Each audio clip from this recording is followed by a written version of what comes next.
Welcome and ברוכים הבאים to another Hebrew lesson.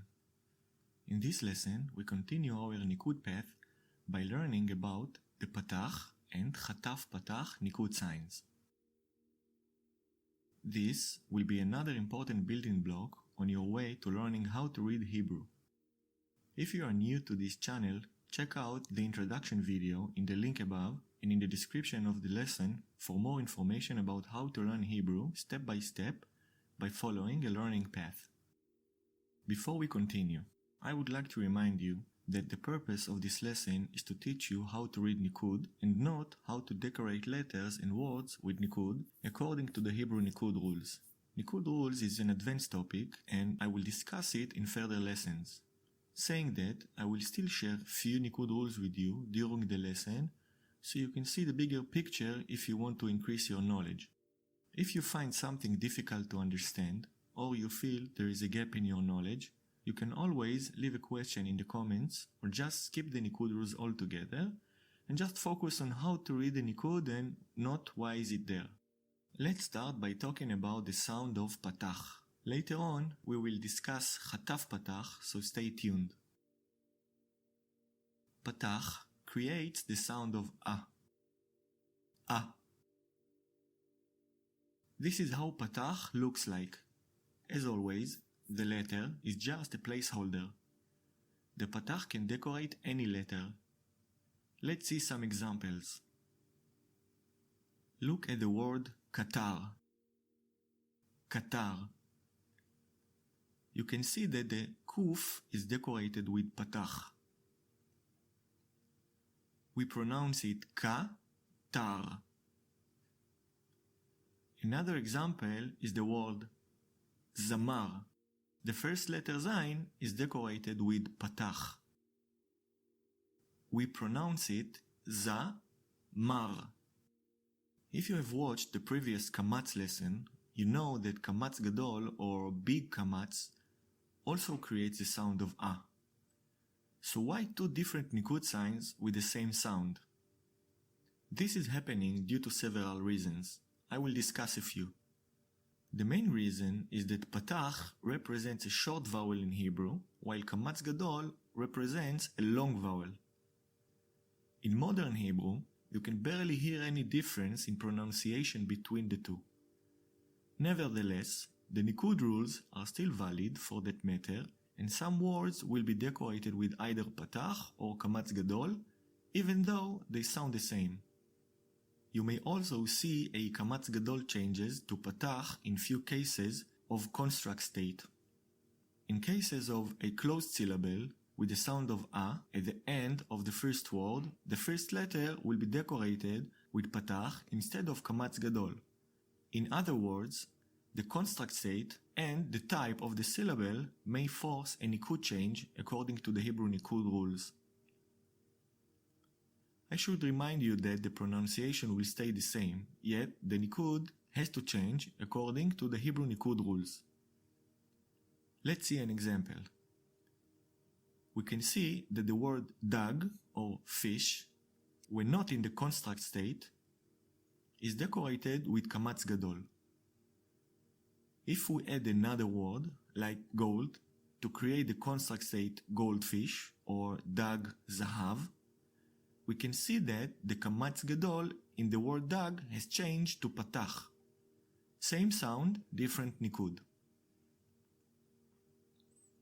Another example is words that end with the sound of I, like ulai, shai, etc. In those words, the first letter in the vowel with the sound of I will be decorated with Patach. To conclude so far, Patach creates the sound of A. This is the takeaway point so far.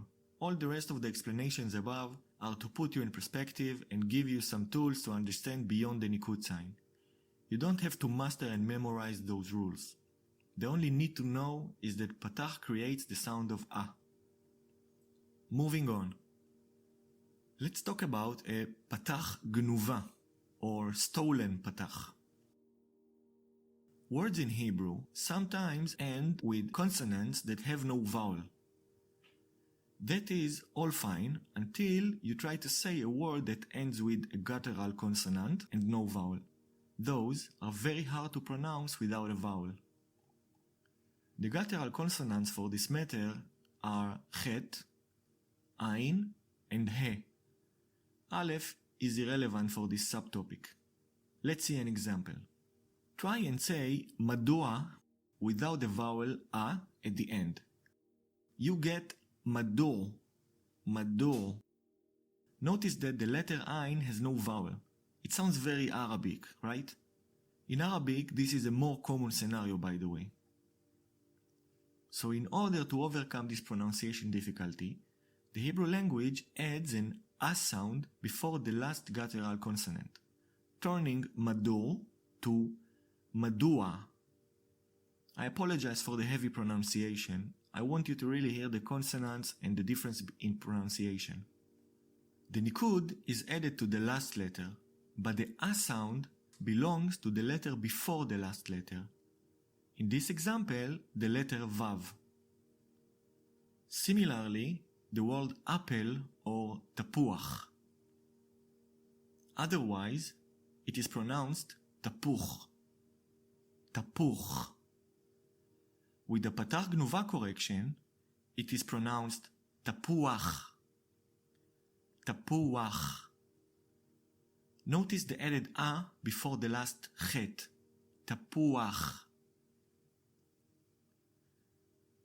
The patach is decorating the last letter, but we don't say tapucha as expected.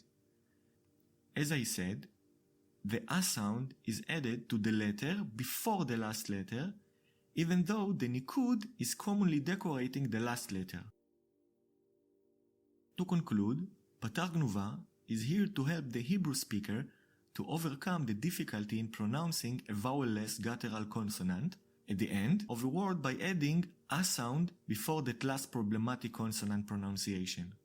Before we move on to chataf patach, let's go over the important part about patach. If there is one thing to remember from this lesson so far, it would be that patach creates the sound of a. If you want more, feel free to go back in the lesson and see the explanations I provided. Moving on to chataf patach. Like patach, chataf patach also creates the sound of a.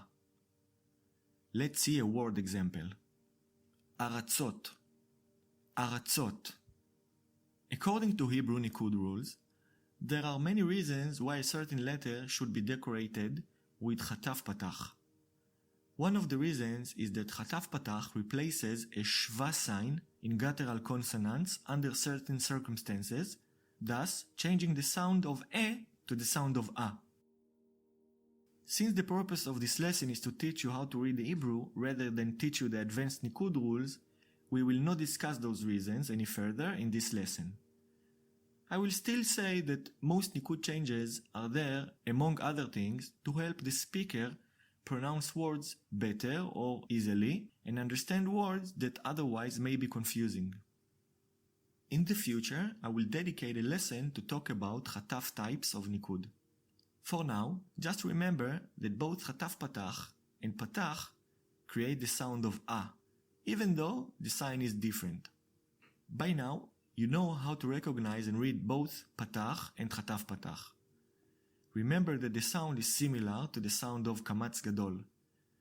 If you have followed the previous nikud lessons, you are now finished learning the Hebrew nikud for the sound of a. That is good progress. Well done. Continue the path and learn more vowel sounds and improve your reading skills. If you enjoyed the lesson, give it a like, share it, and please consider subscribing. Leave any question you have in the comment section below, and as always, thank you and toda for watching.